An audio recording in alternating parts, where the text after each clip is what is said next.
Sebelum saya tutup materi ini, saya ingin sampaikan sebuah true story. Betapa install tauhid itu sangat berarti dalam hidup seorang anak. Saya masih ingat ketika ayahanda masih ada. Ayahanda itu saya panggil Buya. Ya. Kalau orang manggilnya papa, ayah, saya panggil ke ayah itu Buya. Dulu saya masih ingat pada saat saya masih kecil, setiap sholat itu, sholat berjamaah dengan beliau jadi imamnya, kita jadi makmumnya. Tidak pernah sekalipun saya mendengar doanya yang tidak memohon untuk keselamatan dan keberkahan anaknya. Ya, doa yang selalu sering saya dengar, Rabbi habli minas salihin, dan selalu dalam doanya. Yang sering mengingatkan bagaimana ketika akan makan bareng-bareng itu membaca doa dulu, izin dulu ke Allahnya, minta dulu izin sama Allahnya. Ya, bagaimana dia menanamkan tidak ada yang perlu kita takutkan dalam hidup ini kecuali Allah Subhanahu wa taala, dan itu dari kecil. Maka suatu ketika saat Buya masih hidup, saya ingat beliau ini sekarang. Sembari mijit bahunya, saya sempat bertanya pada beliau, apa yang paling Buya inginkan hari ini? Sambil mijit bahunya. Dengan suara perlahan dan terdengar agak bergetar, beliau menjawab, Buya ingin sekali bisa sholat di depan Ka'bah, katanya. Kemudian saya peluk beliau dari belakang. Saya berbisik di telinganya, Insya Allah tahun ini Buya dan Umi, ibu yang saya panggil Umi, insya Allah berangkat ke Tanah Suci. Padahal ayah bunda pada saat itu belum cukup uang memberangkatkan ke Tanah Suci.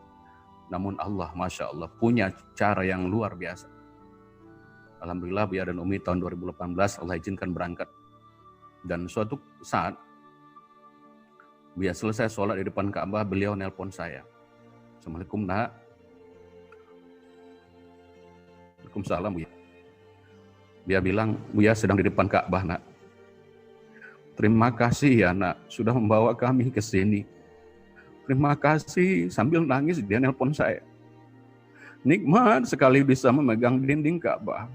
Nikmat sekali bisa sholat di depan Ka'bah. Sambil nangis, beliau bilang terima kasih. Meski 3 hari sampai di tanah air, Allah panggil beliau. 3 hari di ICU, dan tidak sedetik pun saya tinggalkan beliau kecuali untuk makan dan sholat. Meski beliau bilang istirahatlah nak, lalu saya bilang tidak Buya. Sedetik pun saya takkan tinggalkan Buya. Seperti dulu pada saat saya sakit, waktu saya kecil pun beliau tidak sedetik pun meninggalkan saya. Saya genggam tangannya, sembari terus menuntun lisannya untuk menyebut kalimat la ilaha illallah. Terus diulang la ilaha illallah Muhammad Rasulullah. Kemudian beliau tertidur dan tertidur untuk selamanya. Ayah bunda, cerita ini saya sampaikan pada kita semuanya. Ingin melihatkan betapa install tauhid yang orang tua tanamkan dari kecil itu berpengaruh besar terhadap bagaimana anak memperlakukan kita di masa depan.